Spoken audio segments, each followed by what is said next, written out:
And first phase is underway. It's a very mental game. Absolutely. It can be extremely mentally taxing. I think the amount of pressure that is on the players, especially on the LCS stage, is extremely high, and then that is even doubled or tripled on the international stage and in the finals and in the playoffs and stuff. So you have to be very mentally strong, on top of obviously being mechanically proficient and all the other plethora of skills you need to be good at League. There's the Kennen, the Caitlyn as well. TSM take the LeBlanc back for themselves on the blue side, as we see, and the Galio will be taken away instead of, banned away instead of picked away this time. Yeah, so no Galio going to be available there, but TSM know what they want. Lee Sin snap up immediately. Svenskeren is just so strong on the champion. Really has been his best for quite some time, so going to grab that away. And likely we will see Lyra now going to be going towards the Elise. That's what I'm expecting. There are other options, of course, but you can grab the Elise in the first round. Doesn't have to be these picks right now, but second pick, third pick makes a lot of sense. You can see Violet there, chatting with Lyra within the next pick here. A chance to obviously get their jungler or take it last. Besides what they do, they can take the Thresh away, but that's kind of giving quite a bit as well. And Violet is a guy who, speaking of the mental side of pro gaming, he understands a lot about that. He comes from a very strong background of pro gaming himself. He was a very good StarCraft 2 pro gamer, so certainly has a lot of experience dealing with the pressure, and hopefully can help his team build up that mental fortitude. Dirty Zerg. Do even better.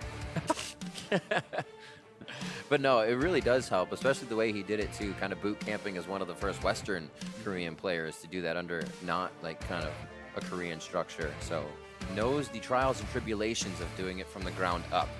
Varus being picked out on the side of TSM, and then the Syndra, which was banned out last game, will go to the hands of Bjergsen. This is actually pretty smart from TSM, and you may be saying, well, he can get counterpicked. Yes, but if you pick up something like the Echo or the Fizz or whatever here for Pyrian, then you can ban out that jungle pool. So you don't get to have Elise and a mid lane counterpick. You get to have one or the other. And that is going to set up TSM pretty well in the draft, because Bjergsen is so extremely confident on Syndra. Even those tough matchups for him are not going to be that big of a deal. And so they choose the mid lane. Now you target the jungler. We will very likely not see Envy be able to get Elise. I do agree with you there, and it might be troublesome. We know, as we said before, Lyra's on Nidalee, Elise, and Lee are those victories that he has, so it's being aggressive. The Elise is gone, possibly. The Lee Sin is definitely gone. And we'll see here in the second ban phase if that's what TSM focuses. The Tahm Kench was shown, but actually banned out here as well to deny any arrow denial, if you will. It would be interesting. I mean, TSM obviously doesn't have to ban Elise, but it's been so high priority on the list for almost every team that it would really be atypical for it to go all the way through to the second round when we know Lyra plays it, we know it's early game strength, but sometimes there's bigger concerns on the table. Kha'Zix's really interesting. So they're actually trying to get him to play Elise, it seems like. Maybe just comfortable with Lyra on that champion in general. That's pretty strange. It is pretty strange, especially with the kind of like a Syndra. You can repel out, get some pretty sticky situations, and get yourself to safety. They do take the Renekton, which means they could be going for that dive buddy of Elise as well as it comes across. Yeah, definitely. And I mean, Envy, the most received ban that they have had this season. So teams have banned Elise against Envy more than any other champion, right? Like, so this is actually pretty interesting.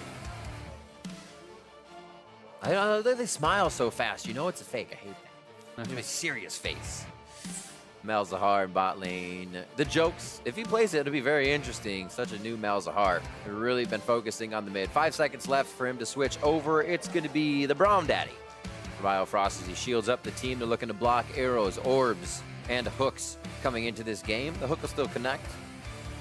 And it looks like that will be the Elise in the jungle. They wait out and they feel comfortable last picking that for Lyra. It made it all the way through. Yeah, now he can have his chance to prove that they had made a mistake, to allow him to play that champion. Lyra is definitely such a strong jungler. He has not had as strong of a start, I would say, to summer as he did throughout spring. Really getting so much notoriety through his incredible play on the last place team in the spring split. Definitely looking to have another dominant split for himself, but the Braum pick, pretty interesting. After Tahm Kench had been taken away, often the answer to Thresh is just another kind of tanky support, someone who can soak up those hooks, really get in there and deal some damage. We will see if those hooks land. We'll see how much level 1 action we get out of this bottom lane, since there has been more creeping up in the NALCS as teams try to grab control for the lanes as soon as possible. EnVy's early game known to be good. Very much so thwarted last game by TSM, almost in a perfect matchup. Parth and Violet will head to the back if they leave the players with the last few words of wisdom. Hashtag TSM win, hashtag EnVy win as we make our way onto the Rift for game 2. Remember, player of the game, Haunter on Gragas, he'll get that again, so a lot of comfort back to the lane for TSM. A lot more crowd control, however, on the side of Team EnVy to make things work in those solo lanes to start things off here in game 2. Yeah, the crowd control, I think, is an important part, right? If you're going to attack Haunter, if you want to be ganking him nonstop, then draft something that has stronger gank assist than the Rumble, right? And now they have that Renekton up there with a point-and-click stun. You can follow that up with the Cocoon here from Elise, so that's certainly something that they can look to attack. Out of the gates, what is new, what is different? Apollo's gonna actually start with the Doran's Blade over the shield going this time, and double lift with the shield as well. We actually saw the Caitlyn Doran shield start yesterday too, so people switching it up for preference. Yeah, some players, you know, it can depend not just on the AD carry, but the supports you're facing off against here as well. For sure. Because generally the kind of common wisdom is if you are going to smash a lane, like if you are super advantaged in that matchup, then you go Doran's Blade. Yeah. If you're going to be getting poked out and harassed, if you're the one on the defensive, then you should be going Doran's Shield to kind of survive that. Everything else around the map seems pretty orthodox in the start, and we won't actually get too much Raptor control, or Raptor bullying, I should say. As Yeah. we go in. Haunter may try to get actually a barrel here. We'll see how Seraph and spawned. the rest of the team react. I mean, Pyrion is kind of hanging out in this side brush, which a Haunter may not expect. So if he actually does go up and try to harass at that place, he could get kind of a little bit of chunk of damage thrown back onto him. But this late, is he going to go? Yeah, I think he's still hanging around. So he's going to try to get something done. He may just decide to back off. Yeah, he stopped doing it, so he's just going to back off there. They have the ward. So they have some information on that. TSM also has a ward over on the blue buff of EnVy, and EnVy actually got no forward wards whatsoever. So they have no idea really where Svenskeren is starting. Yes, you can assume he's on Raptors, Right. But you don't know for sure. See if he can make any early moves off of that. It was actually quiet from the junglers to start previously. We'd have a level 4 or 5 gank coming in, which is relatively early in the game, but nothing really happened. It was just a win for TSM to take control of the lane, and then we saw that kind of happen around. It was Svenskeren for Haunter and double lift Biofrost. We'll see if that changes here with Bjergsen on Syndra, because as Svenskeren said, it's hard to help every lane. We have to take, we have to give, and choose which ones to give resources to. Yeah, exactly. And I mean, he is going to have a strong gank assist in all his lanes. So we'll have options, and here he is already. There you go, level 2, a lot faster than game 1, and TSM keeps the ball rolling just 2.5 minutes in. Really nice from Sven. Just a 2-camp clear straight up to mid. Pyrion not able to actually dodge anything, gets hit by the Scatter of the Weak, doesn't use his exhaust, and just goes down so quickly there. Really not expecting, and they kind of need everything to connect. But Pyrion just didn't really react, and once he had been hit by the first stun, there's no chance for him to react. So it's smart to hold your summoners after that. You're going to die anyway. But ideally, he would have had to kind of flash that Scatter of the Weak, but that's a tough call to make. If you're not expecting Lee Sin to be there, that would be a wasted summoner. Also looks to play on kind of the trickery of the exhaust on Bjergsen. Hooks in the bot. Going to be good harass here from Apollo and Aqua. That was actually really nice because Biofrost was trying to use his shield to block it out and then actually kill off the cannon with his Targon. So not only did they steal away that cannon through that hook, they got a ton of harass down because Double wasn't ready to last hit it. It's nice to look for as a Thresh player. Up in front of the turret here is one of your favorite parts. You wait for your ADC set up a dive to clear one minion, get yourself in range. The hook to get out your jungler, or rather the lantern if you need it, I should say. The hook for safety and the heal from double lift there. They're able to get out. So quick moves on the bot means Svenskeren can safely do something top with Haunter. Yeah, and Seraph is really low. He just uses Slice and Dice. He's going to be in trouble here. I think this is a tough dive to actually get out of.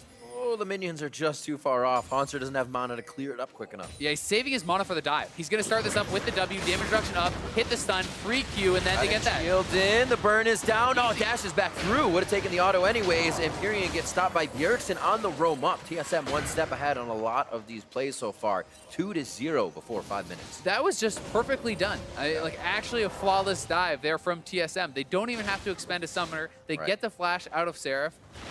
That was so well executed. Haunter with the W damage reduction, starting it up. He hits the body slam to guarantee the Q coming in from Sven. Neither of them need to flash. They tank up the turret the appropriate amount. Like, that is just really well done. Is not the easiest person to dive either. Yeah, it's really actually one of the harder ones. So they push it in. He saves his mana. They wait for the stun to guarantee the skill shot. Right there, no chance to dive. Sarah flashes away. Don't even panic react on the flash. Svenskeren finishes with the auto while Haunter is tanking. That was so well done. Empyrean gets pushed out of mid after the result of Bjergsen catching him and then a bit of further damage. Still good damage here from Seraph if he can work the Rage or his Fury over 50%. He'll heal up Sven's here nicely. Again. He just came back. This is teleport down. If it's a hard push from Haunter, he'll have a long walk back to lane. It seems like that's going to be the situation anyways. The Cole being stacked by Seraph on the Renekton. Yep, didn't really have a great buy and didn't feel he needed that Doran's shield, so, or rather a Doran's blade, so decided to go for the Cull. A little bit of a more later stage item. It's always a bit strange to me though when I see someone like a Renekton going for more of like the scaling item, if you will, because he is having his most effectiveness kind of early in the game. He is that lane bully. But so far, Svenskeren is so active in this early game, and you know, you compared it to the last time when they were playing it very slowly, they were playing it very passively. It's been really the opposite of that. I mean, an early dive, the first blood right off the bat, and then already returned again top lane to push Seraph back to base once more. Svenskeren has been everywhere, and Lyra has not been able to keep up. Well, a few more tags, double lift dancing around the minions in the caster line. Can't get the shots onto Hakuo. But it is true as well. It's TSM saying we have to keep things tempered, but I'm sure fans are happy to see that the game can be turned on right away. They can keep the advantages going. Because you can't always give like an early game to another team and rely on those Orianna Shockwaves late game or being able to outposition it Baron. And for jungle, it's so much about being unpredictable, right? Like if you always run a passive jungle style, then your opponents can either meet you at their buffs, they can counter jungle you, they can gank freely knowing that you will not be there to counter jungle, or sorry, rather counter gank. And when you do these level 2 ganks, when you mix them in, it makes you so unpredictable. The opposing laners have to play very scared all of a sudden. They have to, you know, wonder, is he going to be here early? Can I go for the CS? Do I have to sit back? And you can create advantages for your team without even doing anything, just because they're scared that you might be doing something. It is interesting that even at this level of play as well, and not a knock to any of the players, that these things still catch them off guard. As I said, there's so many things to think about in the mentality of going into a game that wasn't even like a one side that Pyrion was hugging. It was just a mid lane game. And it's important to remember that you cannot account for everything. Exactly. If you try to play 100% like perfectly safe, no matter any time a jungler could be there, you will lose the lane because you will have to give up too much, right? You have to still be able to play aggressive. You have to still bully your opponents and go up for farm because you can't afford to just sit back and give your opponent the benefit of the doubt every single time. So it's tough. Envy doing a bit more of what they couldn't last time, and that was set up the vision. But you see what happens as soon as they step out of their own vision, they get into very scary situations. And the Dark Passage helping out Envy this game. You can see TSM coming up short on a kill there. Yeah, Hakuo, really nice roam over to the mid lane. Knowing something might be breaking out there, saves his jungler. Sven followed with the flash, thinking that was going to be a free kill, but Hakuo had another idea. I agree. I mean, you're clearing wards for over 10 seconds. You gotta think somebody's creeping over towards your way. Hakuo was thinking on that sixth sense. Oh, they're going for the dive. But when Hakuo leaves lane, Apollo is only there to play alone, and TSM make it threes a crowd to the bot side and taking down Apollo. Sven is just everywhere. All 3 kills for TSM in the early game. He's off to such a good start. We'll see if he can continue snowballing, because Lee Sin is a great champion to do it on. A little bit more aggression from Seraph in the top is going to help. That CS lead is not as big as last game. And the option here to take down Haunter is a possibility. Getting his flash out after the body slam. He has teleport to get back. But we're definitely seeing a change on the top side. TSM still grabbing first Drake. So the flow of the game very much like game 1 here, with a bit of a change in the lanes of Envy. Yeah, and Haunter, again, you know, he gets away from that pressure. He knows that when his jungler is on bot side, the pressure is coming top side, there's no way for him to actually stay around and defend that dive. So very intelligently, blows the flash, blows the ult, uses everything to get out, knowing that he's on the weak side of the map. And then he can go back and actually pick up the wave, because Biofrost started the roam top, and while he's not going to complete it, this was in case Lyra had hung around to try to dive him as soon as he got back to that turret. Because if you don't have that safety net and you're returning to the turret without flash and without ultimate, you can certainly be in danger. So these little moves from TSM are very smart, and these are things that can allow you to stay relevant in a lane and pick up the farm and not fall behind.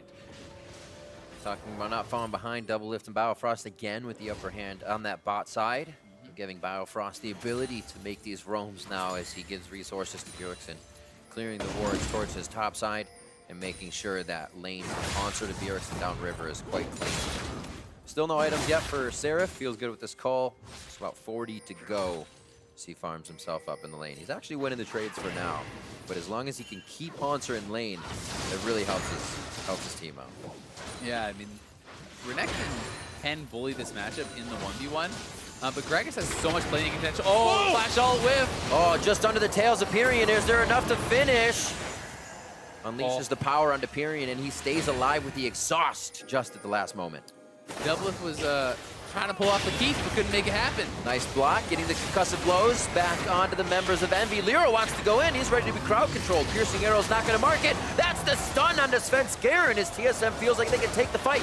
Envy just placed their vision here. They prepped the fight, and now they're going to take it. Got to be careful on the exit. Haunter on a good spot to separate them and possibly pick one off, and Bjergsen is ready to do the same.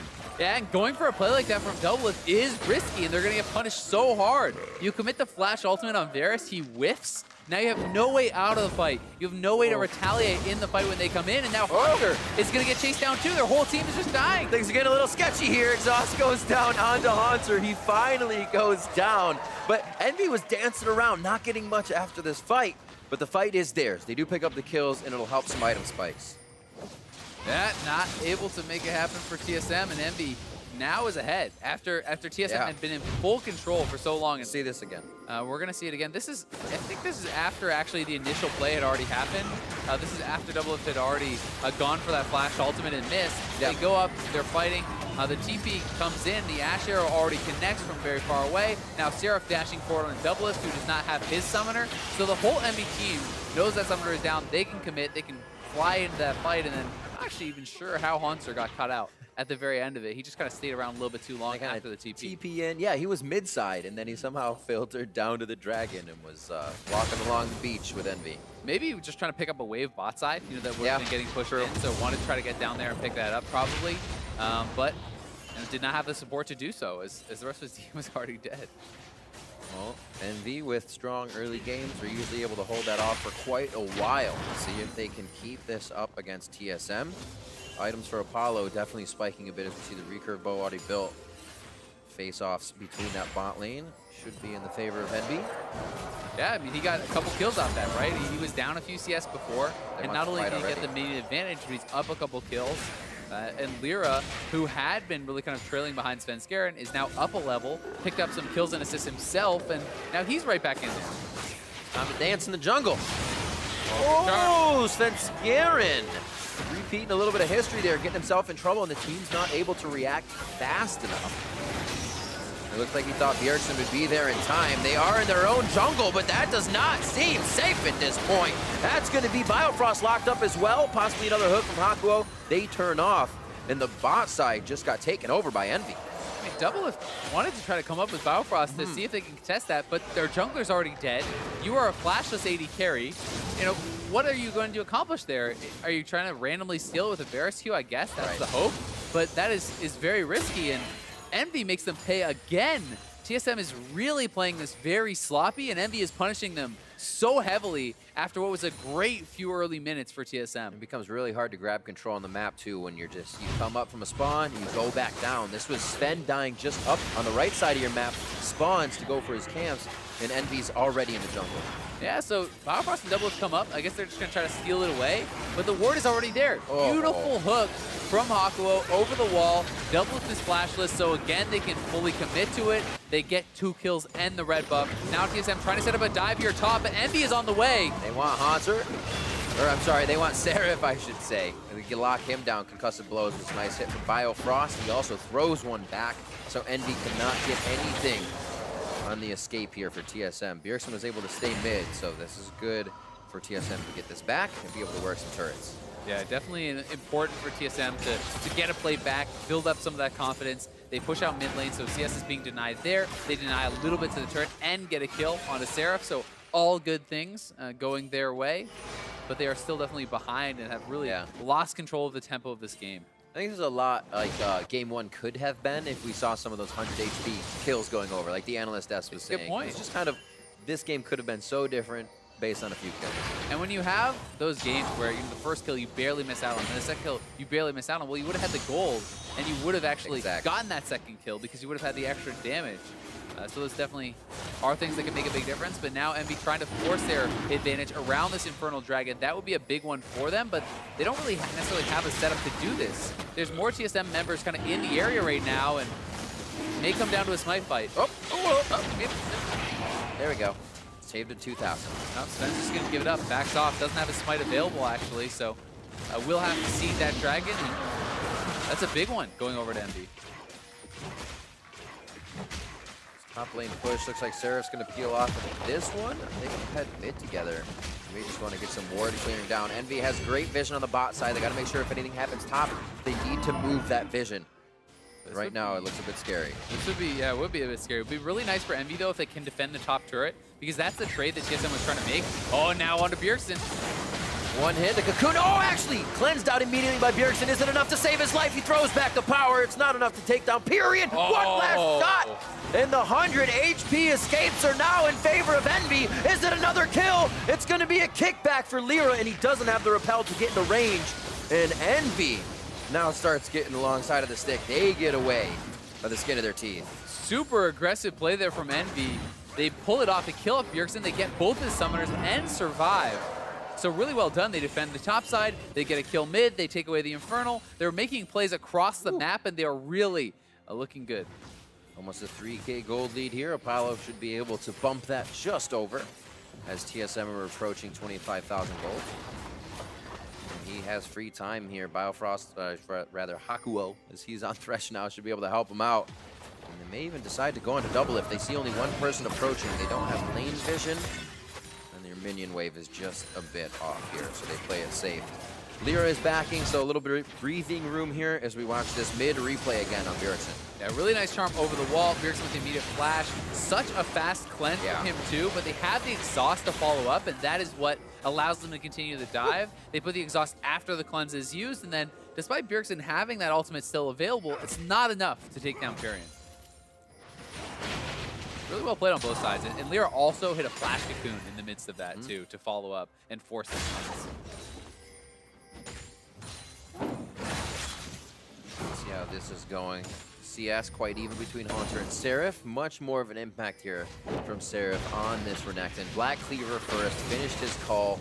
The Rumble last game with the boot start as well was not kind of his style of play. It just seemed like his damage was lacking, of course, but the things he could do was lacking. And a really big difference is also just the fact that Envy has a much more diverse damage profile, right? You have an AD top laner, you have your ADC, then you have an AP jungle and mid, and then kind of just more of like a supportive support player. So very supportive. He's very supportive. Doing a great job at that. He's butt pats all around from the Thresh. Butt pats. I like it. Yeah. Good game.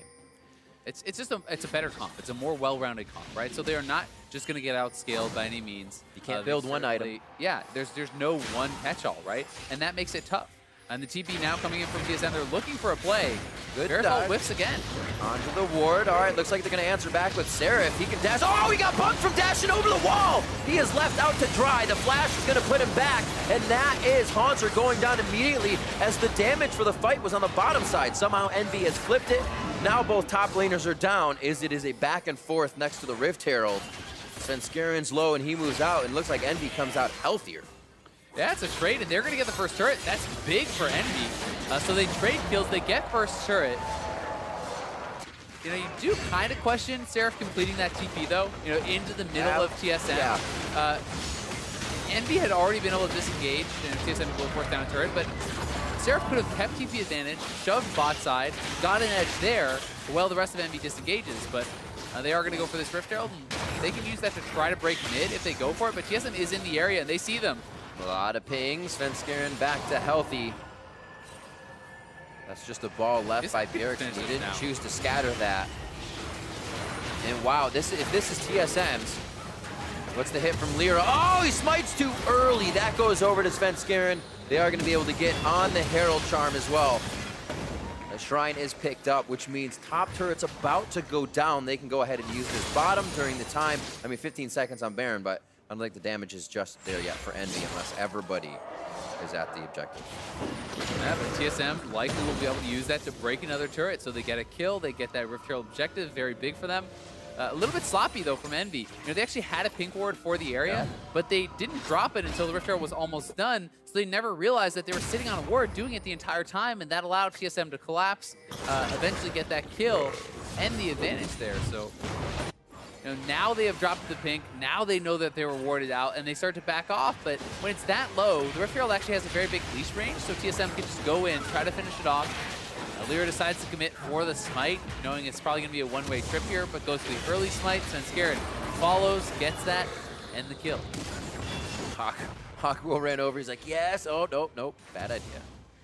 It's also pretty interesting how heavily Seraph is itemizing for the 1v1. He's actually building Blade of the Rune King on the Renekton, and that is for the percent HP damage, you know, and that lifesteal trying to punch through Haunter on that tank, because if you could do go the standard Titanic Hydra route, that is more powerful, I would say, for the team fights, but it's weaker for the 1v1 against a tank. You can't burst down that Gragas very easily. So he's really trying to do this kind of split push Renekton style build. We'll see if he can make it work. He's going to be way squishier in team fights, like very, very susceptible to getting burst. See if they can keep him on the outside. If Envy can work somewhat of a split push here. They are pulling themselves into team fights, so we can definitely expect to see Seraph coming in with this Dominus on. Right now back in that 1v1 with Haunter. Iceborne Gauntlet versus that Black Cleaver build. It doesn't look like they tear each other apart too much. But it's about Seraph being able to stay alive, heal up, keep doing that damage with this build that he's doing. Yeah, it can be pretty tough to actually fully dominate a lane against like a wave clear tank, though. You know, Gragas likely will be able to keep killing those waves off and just kind of disengaging. Like, he doesn't have to decide to fight you, right? Like, it's still going to take you a long time to actually kill him off. Now they're going to pop the Rift Herald top side, though. They are looking to crack that tier 2 turret. I was wondering if they were just going to use it for a second tier after they break it down. Good hook. Numbers are up. Biofrost has not attacked just yet, so he gets out safe without any turret damage. Mirian looks to maybe finalize somebody here, but they don't have enough forward vision to make a charm work. Whoa, very interesting position from Hakuo. Without that vision, we were just talking about Apollo. Could take down Sven, has to back off. This is a fight that could result now in Envy's favor. It was Seraph mid. He's trying to make the long run top, but he's got Haunter on his tail. Yeah, Seraph might be able to cut them off. They can keep chasing. We'll see if they can catch up. He probably should have gone down. Yeah, they pinched together right in the river. There's no exit stop now, and Haunter may actually be able to take them out. Seraph over the wall, though, uses Light Nice on Bjergsen. Yeah, they are going to be there. It's the kill onto Lyra, though, coming from the power of Bjergsen, and now Haunter's left on a ward. They still need to clear some waves here, but Envy is still responding to all of these. They're repairing before they can attack. Yeah, and it's a very big counter kill to take out Lyra because that stops them from going for the Baron and threatening something like that. This is actually pretty nice from Apollo. It was a kick over from Svenskeren and the QSS flash from Apollo to trade all that damage down to Svenskeren and stop himself from going down. So getting all that damage down meant that Lyra and Pyrian can kind of flood forward, look for this pinch. Seraph realizes he probably should have gone around, but he has the slicing dice. He can get down to the bot side here and does clean up this kill. But Lyra, you know, there's no real reason to kind of finish that repel. Like, you can just sit up in the air and wait for Seraph to kill off Bjergsen. That's one of those things where you get a little bit too greedy and you kind of want the kill yourself. No. Yeah. And I think it's no one does that. A little bit ill-advised. You know, sometimes you can just play it safe. If you're low HP or potential to be burst down, back off, let your teammate finish them. We actually see the fast QSS that cooks on the Satchel Apollo already being used by him. Purchased just like Doublelift did last game, so they can keep this crowd control off of them. Quite a bit within these team comps they're building for each other. Just about a 2K gold lead for Envy, still very much so within reach. Also interesting to see Lyra going for much more of a pure tank style on the Elise. Very common to see full AP these days. Pretty rare actually to see these sort of tank style builds. You rush the Deadmans, he has Merc Treads, he's building into probably a Spear Visage. Could be something else as well, you know, something like an Abyssal Mask can be nice to amp both your damage and that of the Ahri. But definitely going to be more of the supportive kind of tank. Probably to make up for the fact that Seraph is going more of a glass cannon reaction, right? You need to tank somewhere. Going for a try. Oh, there they go. Oh, knocked down and locked up as Lyra as he goes over the wall. Seraph comes in. Dominus immediately in defense. He can't even get the HP damage over onto TSM, and they are running for the hills on this one. TSM with enough ward coverage and vision wards to stay here towards this top side and absorb a fight if they really want to. Looks like they spread out, though. Yeah, Sven with another good put. Just looks like he kicks in Lyra there to start that fight off, and Seraph wants to be in a side lane. He wants to be 1v1. He doesn't want to be grouping and fighting here, and now looking to set up once again. Balfrost had almost gone down in that fight. It could have been a trade, but in the end it was not. He extended. Like Envy staying around a little too long. Should be good. They still have a turret down on the bot side. He knows that. Hunt and Hans are fighting over it for quite a while. Top lane's push. You can see Pyrion coming down. A bit of a mixed call here. He went back and forth. Now we'll have the wave in their favor. And we'll see the little college try for the arrow. This arrow, and then really nice, just quick ward hop over, kicks in Lyra, takes him down right away despite him being that tank, and then Biofrost able to just eke out and survive. And not only does TSM get the kill, they forced out a number of summoners, right? That was the flash from Seraph, the flash from Hakuo, all in that extended fight. So that's something that they can look to pick on later. TSM kind of working on the fact that their team excels at jumping out of the brush. Having vision over Envy is something that they just controlled in mid as Envy tries to take that back. These Fog of War engages from Bjergsen, Scatter from Svenskeren, jumping out and getting a kick, or Hanser with a barrel. Less and less as we try to group around Baron for a contest. Just about 27 minutes in. You can really see like all the Merc Treads being picked up for TSM because of the massive amount of CC out of Envy here. Every member of Envy has some sort of crowd control that is reduced by those Merc Treads. Doublelift, his answer is going to be the QSS. So they all are kind of respecting that. Because if you do get caught out, if you do get hit by one of those CCs, it's so easy for Envy to lair it and just not allow you to move from 100 to 0. Another thing, it's Pyrion's trigger. If he hears an arrow hit or a cocoon hit, he Spirit Rush Charm, and you are obliterated. Yeah, you hit the arrow, then you follow up with Charm, you have Hook, you have Cocoon, you have so many ways to lock these guys down, and that's why the Merc Treads are going to be super, super effective. Blade of the Rune King finished up there for Seraph, as we've seen. Got a 20 CS lead as well. Teleports half up, and it's about 3/4 here on the side of Monster, so they will be able to play on that possibly sooner. Bot lane very close to going down. I wonder if Seraph will actually just kind of stay in the face of Hanser this time and drop that one. Yeah, Hanser's going to give it. Yeah, it's too low to really hang around because in those situations, that's where you actually could get killed off of your Hanser, right? If he focuses down that turret, then he has this Blade of the Rune King and a bit of a long lane to try to chase you down. That's why Hanser is essentially just not fighting. He just wave clears, he backs off. That's all he has to accomplish to really stall out the Renekton. Because to make the Blade of the Rune King worthwhile, you have to be really pressuring the pace, killing turrets, getting solo kills, like pressuring that slow push game very heavily because it's probably going to be to your detriment that you built it in the 5v5 team fight where Hanser is going to succeed as a full tank. Really last hit those minions. There you go. Real fast. Titanic Hydra unfortunately does that better too. Yeah. Instantly push out the wave. So damn it. It's just about the dueling, right? Yeah, That's for sure. All in on the dueling power. And that's kind of Seraph's playstyle. He's a guy who always likes to play these bully laners. We love to play Jace a lot.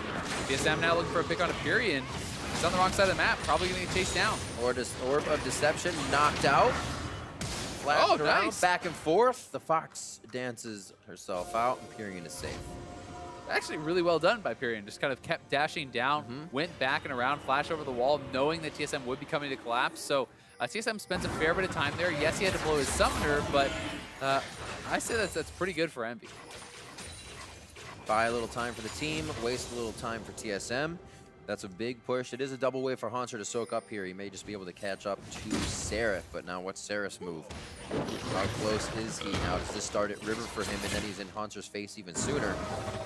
Envy gets a play across the map. Looks like they're actually going for somewhat of a 1-3-1 until they get too far past River. Well, it's a little too dangerous. Yeah, and Pyrean's going to have to be more careful now, knowing he doesn't have his flash and his Spirit Rush is still down. So TSM could look to force. They know that 2 of Envy's members are in the side lane now as Seraph does show up, and Pyrean had already been showing on those minions, so they can look to try to pressure. If you're going to bring Bragus topside, then you need to get something done on the side. So for now, they will send him back bot just to answer the split push, and that buys them more time to kind of play that passive style. Some forward wards here are seeing Pyrean on his move over. TSM, same brush as last time. They are ready to get a kill onto somebody. That was Lyra actually getting a little too close. Remember, kicked into the brush. Here now they can see TSM waiting for the exact same thing. Able to evade this time. Whoa, everything onto the shield. And they are going to be able to drop him. They say the crowd control's there for long enough. Seraph's going to be in the fight as well. Svenskeren down to 100 HP. If it were to be AD, now they're going to layer that dead, and now they're on to Haunter. TSM coming in 1 by 1 and dropping the same to Envy in the mid lane. That was so well done by Envy. The crowd control, and now they catch Bjergsen. It's the cleanse out. Hakuo, I thought he could take it, but God. Bjergsen had some spheres on the ground to up the damage, and they have gotten one back. It won't slow down Envy, though, looking to contest Baron. Here comes Svenskeren.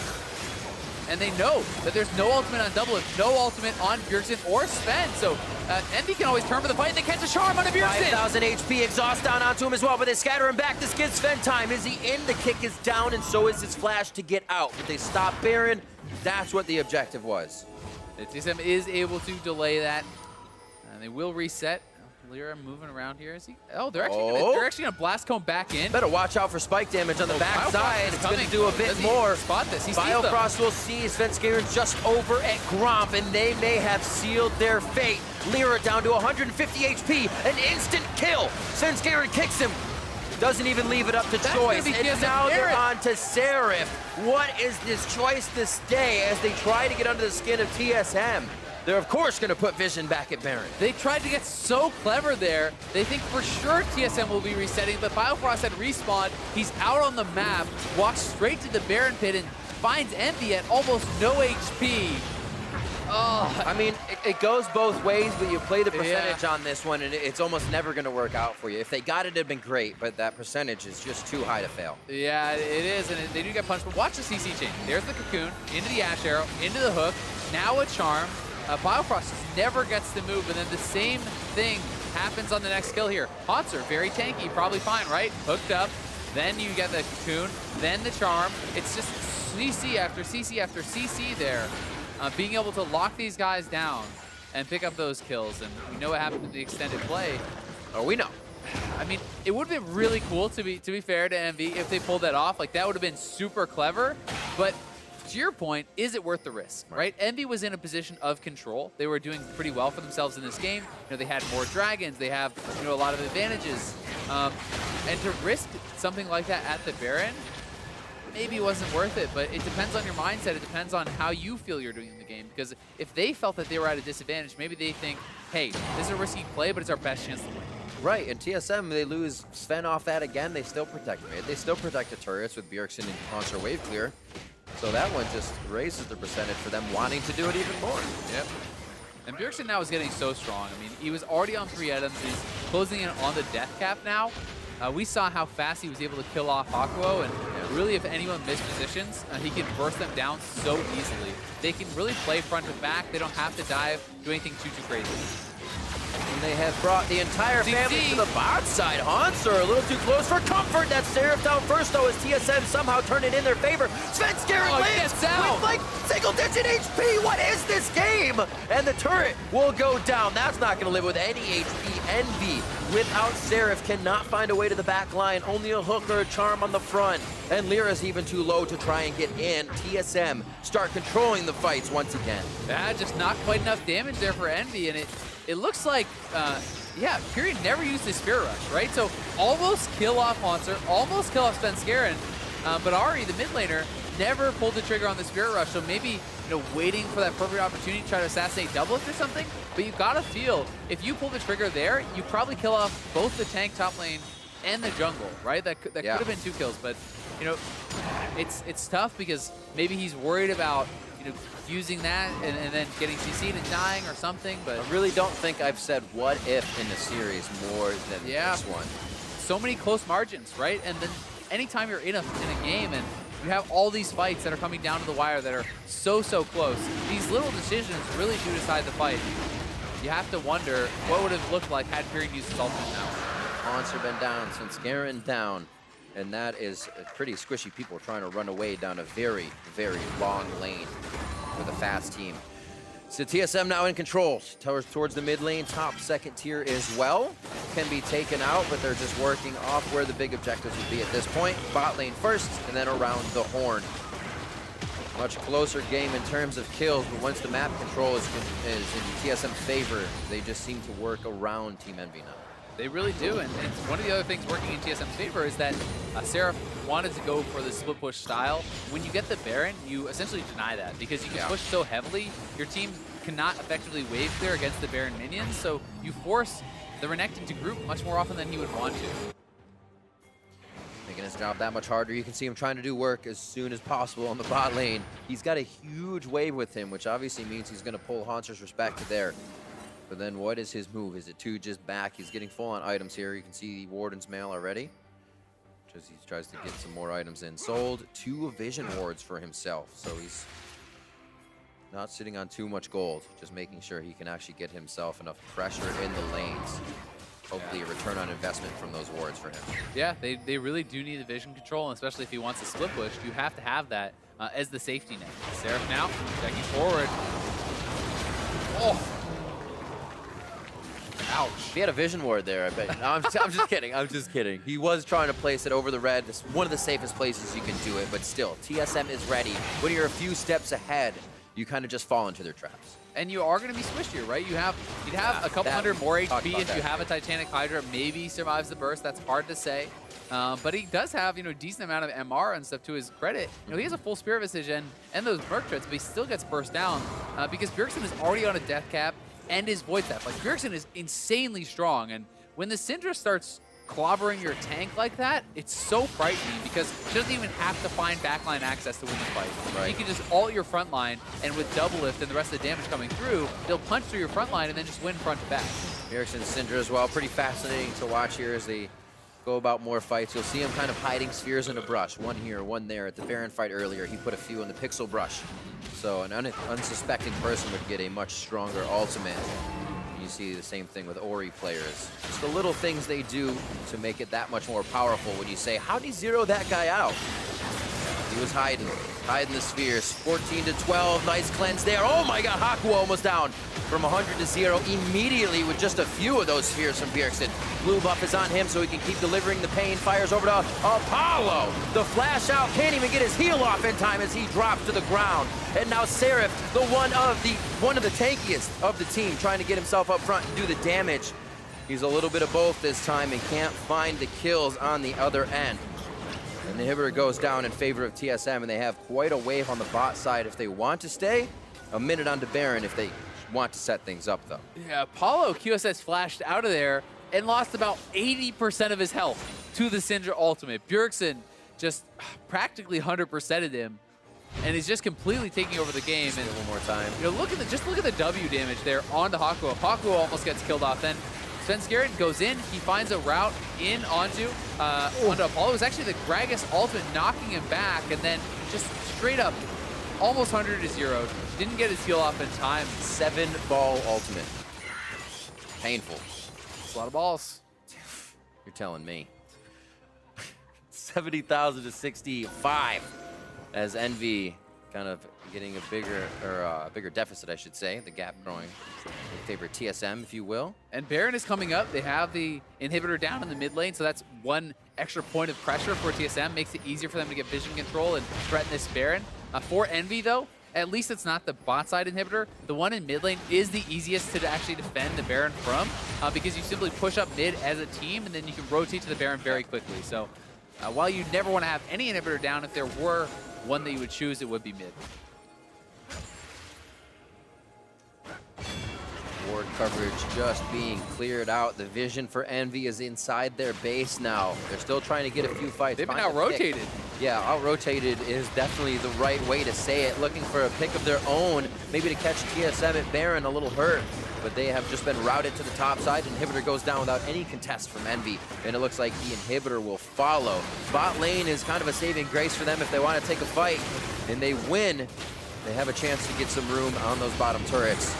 Don't think it's going to be the case, though. Inhibitor goes down. Doublelift looking to stay on the back line here as the Redemptions cross each other. That's the initiation as the final help comes through. Carrion goes down. A huge hit from Svenskeren to start things off.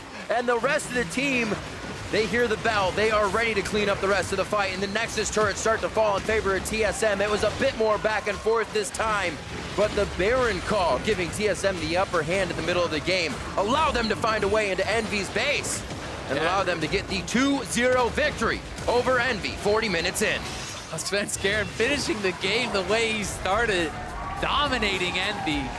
That was such a sick kick through 4 members of Envy there to cap that game. And he had a really good early game too, moving around the map.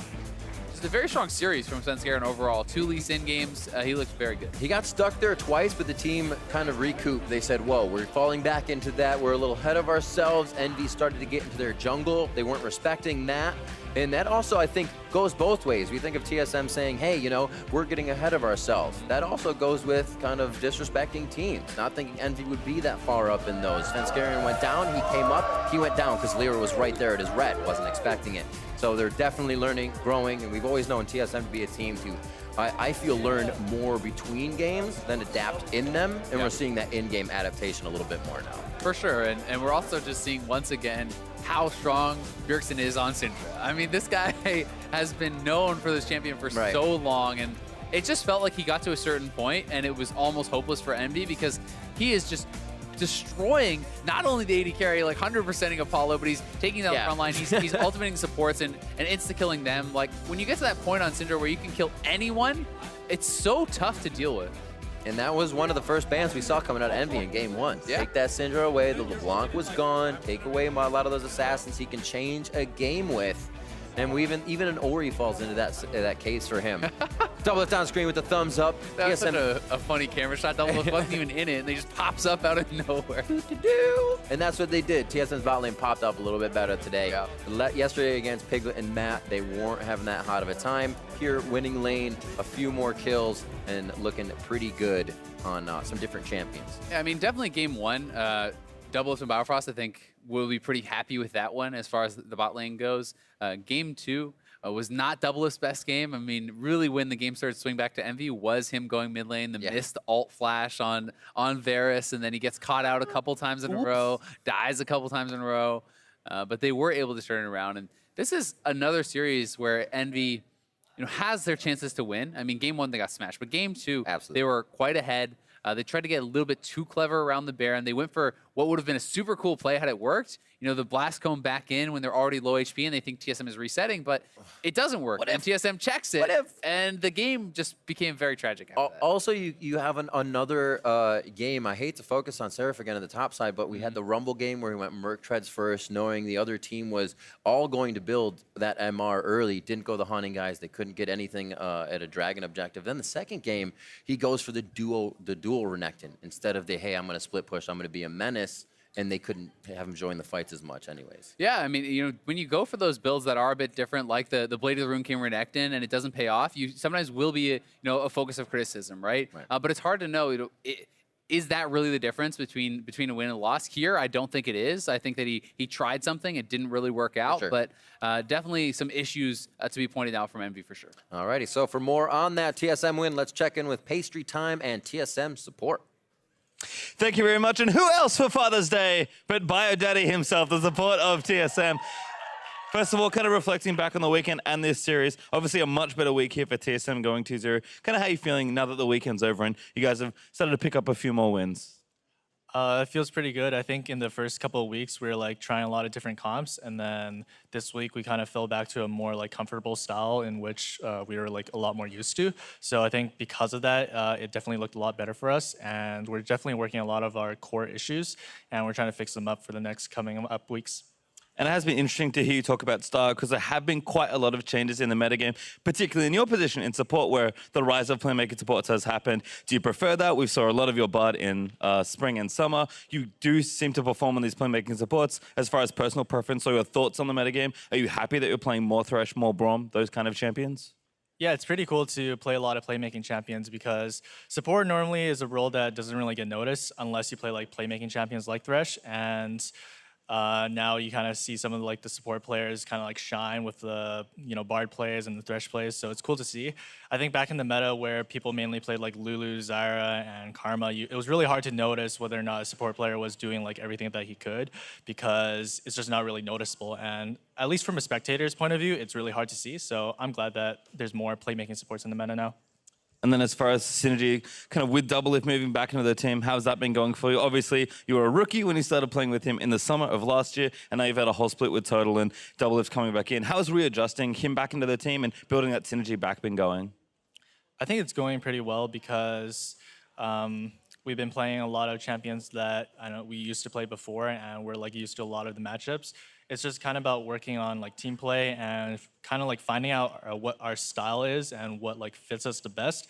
And it's also trying to like diversify ourselves in a lot of like other different comps because only playing like a single comp and it has a lot of weaknesses. So you should be able to play like a lot of different types of comps. So we've been working on that. Well, it makes sense. And of course, my final question, the most important one of today, did you wish your father Happy Father's Day? I actually did. Also, you can wish me a happy Father's Day as well. So, yeah, don't forget to wish the BioDirty Happy Father's Day. Congratulations on the win today, but we are going to send it back to the caster for some more thoughts. We actually I guess we should take the team fight, what you're showing right now. Oh, no. Hey, you should take that team fight. It's probably really good. I bet it's a great team fight, Dash. I agree with you. Absolutely. Also, now you have two dads to wish Happy Father's Day, so I guess I got to wish my bio dad a Happy Father's Day after that win. It's only right. There you go. Happy Father's Day to all the fathers out there. But Yes. back to the game. Absolutely. Or the recap of the recap of the game. Looking at the team compositions first as they came in, we said in game one it was a bit interesting that Envy chose that all AP. Second game, they diversified a little bit, and they had that early game we looked for Envy once again, but Svenskeren still a little bit faster with that Lee Sin. Yeah, I mean, Sven was incredible in the early minutes of this game.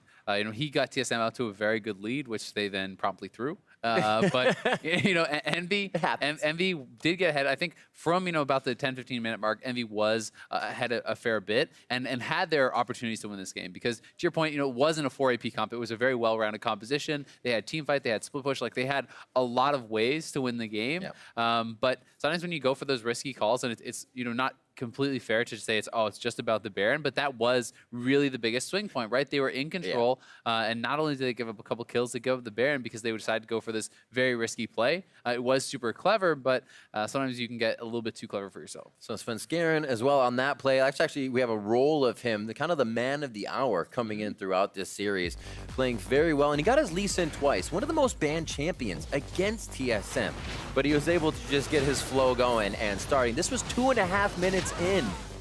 That hurts. Yeah, I mean, then they pull off a perfect turret dive top. They don't even have to blow a flash. Yeah, that was to get the summoner out of Seraph and take him down. Really just across the map. Sven was everywhere and getting things done. He pulls off a gank mid lane, pulls off a dive top lane, pulls off a dive bot lane. He really was on fire, and for a guy who has been the target of some criticism from TSM fans, from TSM haters alike, it's nice to have a good game like that for himself. But I gotta say, like, even when Sven is not playing his best, I feel like he's always good on Lee Sin. Like, this is his champ. Like, this is the one that you have to be very scared about giving over to him. I feel like it's on some of the other champions that he struggles more because you can play super aggressive and do these crazy invades on Lee, partly because you have the great mobility and ward hops and stuff to get out. And on some of the others, you don't have as much flexibility with that, so he can get punished more often. One of the things when I think about that in Sven is his Lee on the world stage. He's been able to do it nasty with that composure. Was nasty. Exactly. As we move on, we do remember you said TSM kind of had a bit of a throw bit where they were playing catch with Envy at 10 minutes in, Doublelift flashing forward, kind of taking things into his own hands here, but his hands, they were a bit a little fumbly. A little bit unlucky there for Doublelift. You know, he watched the Keith highlight from yesterday, and he's like, I can do that. Hold my beer. But it turns out a little bit harder than it looked, and he was able to miss. But this is where it kind of gets bad, because they move forward, they're kind of committing to a fight, and they come down. The TPs are coming in. You know, the TP from Haunter is pretty far away, and Seraph is just TPing straight into the middle of the fight. I mean, look how far away Haunter is. Yeah. And Doublelift now, without that flash, they're able to pile in on him, take him down. Haunter ended up sticking around a little bit too long here and dying as well, so it ends up being like a 4-for-0 in the extended play from Envy. So I remember now, like, how did Haunter get back down towards Dragon in this? Because they're like, Bjergsen's gone, and they go kill Haunter. It's so extended. Yeah, he kind of just wanders down. He wanted to pick up the huge wave bot, right? Yeah, He's like, you're right. I can just run down bot, grab that CS. Unfortunately, he dies too. So this was kind of an unfortunate series of events there for TSM, but it all swung back once again. It did. Right how the pendulum swings. Right after that play, we remember Envy getting in the jungle, taking Svenskeren down again. That played out to then the Baron, where Envy did feel like those invades gave them the upper hand, and they say, oh, we backed off. We're done at Baron. But we're not. Exactly. I mean, Envy killed off a couple TSM members. They're like, okay, TSM pushes us off. They're going to reset. So they blast cone over, but Biofrost comes back from base. He had died earlier, finds them at no HP here. Doublelift hadn't even based yet. Svenskeren comes back.